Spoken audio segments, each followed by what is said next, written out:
This young man named West, and West said that he grew up outside of Asheville, North Carolina. Now, when he was 16, he got his first job at a auto mechanic shop.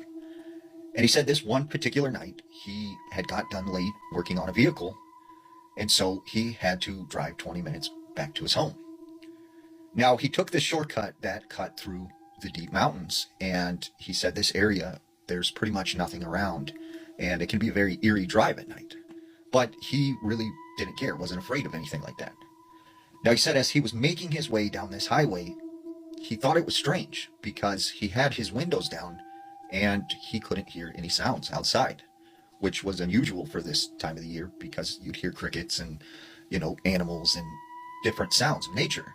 But this night, it was just completely quiet. So as he continues down this road, he said he just got this overwhelming sense of dread. And he said he just started freaking out, and he remembered hoping that just around the corner would be some signs of civilization. But he said it was just nothing but darkness. And he remembered looking up in the sky, and he could not see a single star. But it wasn't a cloudy night, and there's no lights around, so he should have seen the stars pretty well.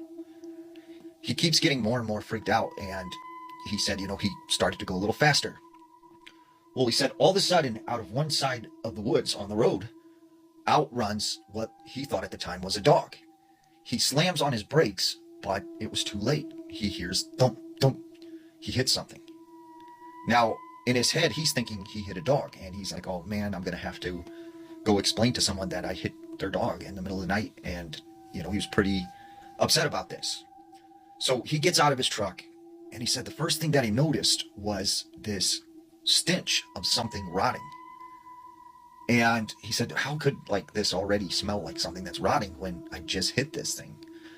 So he goes around to the front of his truck, and he said when he looks down on the ground, he sees what looks like a half-naked man combined with some type of wolf or dog. And he said this thing all of a sudden stood up on two legs. It made kind of like a weird sniffing sound.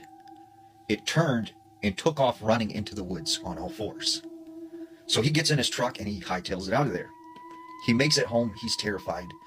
And so he goes down into his basement. He grabs his rifle. And he said he's sitting down in the basement. He was freaked out at this point.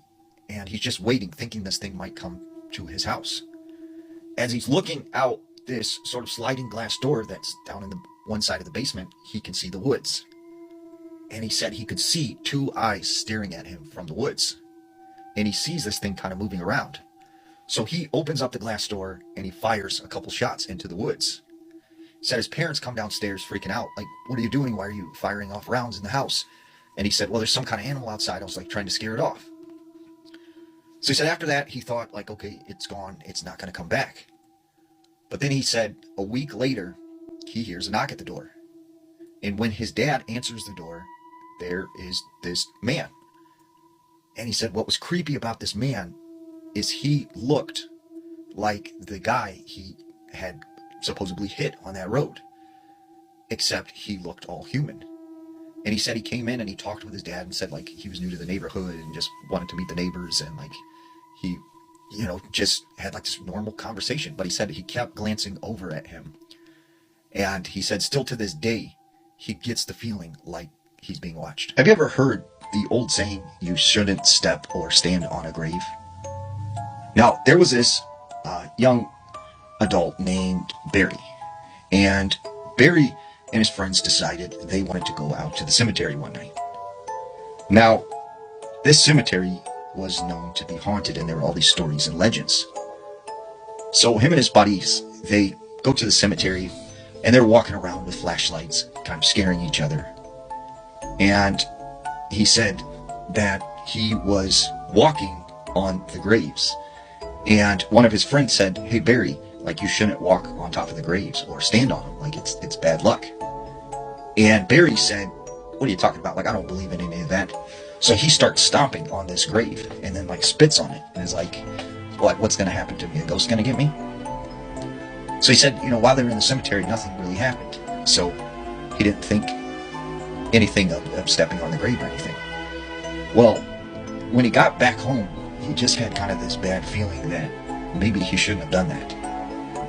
And so when he got to his house, he goes inside, and his girlfriend is in the kitchen, and she's cooking a big meal. Barry says, "Hey, what's up?" and stuff. And she goes, "Where'd you go?" And he goes, "Oh, I went out to the cemetery with some of my buddies." Well, as he's talking to his girlfriend, he sees someone standing behind her. And he's like, who's behind you? And she's like, "What do you mean?" And he's like, do you have a guy in the house or something? Like, who's behind you? And she looks around and she's like, "What are you talking about? There's no one behind me." And he said, there's a guy standing behind you. And like, she couldn't see him, but he could see this guy, like, and he was wearing a flannel and jeans and boots. And he had just this very pale, long face, this brown kind of shaggy hair, and a, longer kind of beard. And he's just standing behind his wife. And, Barry's kind of like, "What's going on? Like, you don't see that?" And she's like, "No, I don't, or you're starting to scare me." So Barry's like, whatever. He goes out of the room. He comes back. He doesn't see the guy anymore. And so that night, right, he is laying in bed, and his girlfriend's right next to him. He is just like tossing and turning because he can't really sleep because he's thinking about, what happened at the cemetery. And when he turns over towards where his girlfriend's sleeping, he sees this man, the same man he's seen behind his girlfriend. And he is in between him and his girlfriend. And he jumps out of bed and he's like, "What the heck? Who are you? Who are you? What are you doing here?" And his wife's like, or his girlfriend's like, What do you mean? Like, what are you talking about? Like, what's going on?" And he's like, "Who's the man in the bed?" And she's like, "There's no man in the bed." And so like, he walks out of the room and is like, I can't handle this. He comes back into the room to apologize to his girlfriend and check to see if that he can still see this guy, and the guy's not in there. And for like weeks, he was like seeing this guy standing behind his girlfriend. And so he said he got in his car one night, he drove to the cemetery, and he went back to that grave that he had stomped on, and he apologized and was like, "I'm sorry, I didn't mean to disrespect you, and like,